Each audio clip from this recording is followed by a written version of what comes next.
पहरेदार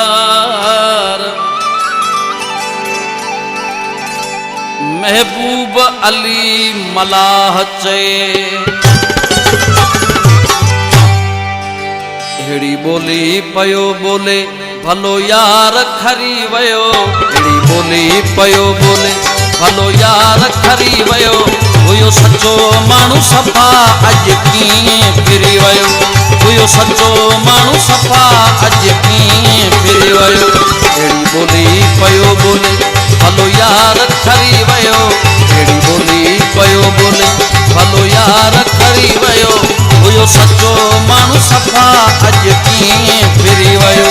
हुयो सच्चो मानू सफा अज कीअं फिरी वयो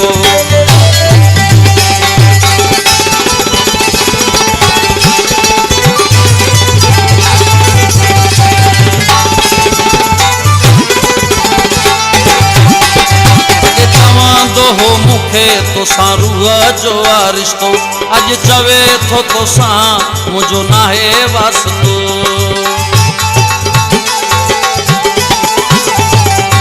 अगे चवंदो हो मुखे तो रूह जो रिश्तो अज चवे थो तो मुझो नाहे वास्तो अलाए कंहिंजे वर ते दिलदार चढ़ी वयो अलाए कंहिंजे वर ते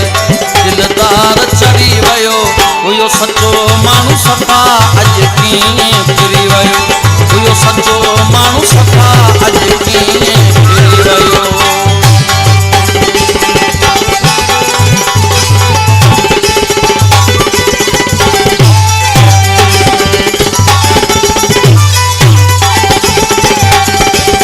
दिल थोड़े मुंहिंजी करे पयो दर बदर कयम खोड़ में नथो थिए को असर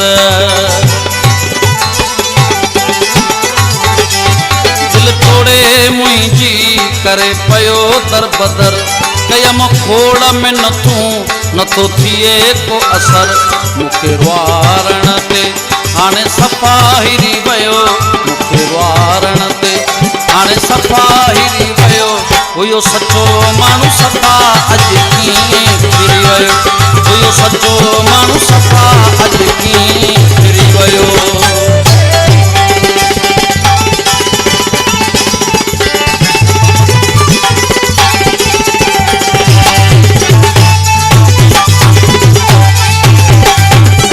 कंदो मल्हा सां अहिड़ी मूं कोन इहो सोचो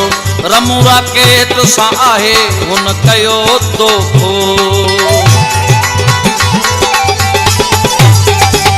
कंदो मल्हा सां अहिड़ी मूं कोन इहो सोचो रमू राकेत सां आहे हुन कयो दोखो अहिड़ो लॻो धकवा सफ़ा अंदर भरी वयो अहिड़ो लॻो धकवा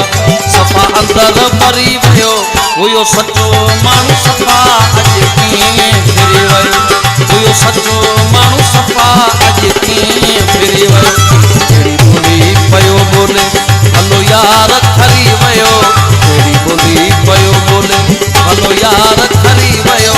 हुयो सच्चो मानू सफ़ा अज कीअं फिरी वयो हुयो सच्चो मानू सफ़ा अज कीअं फिरी वयो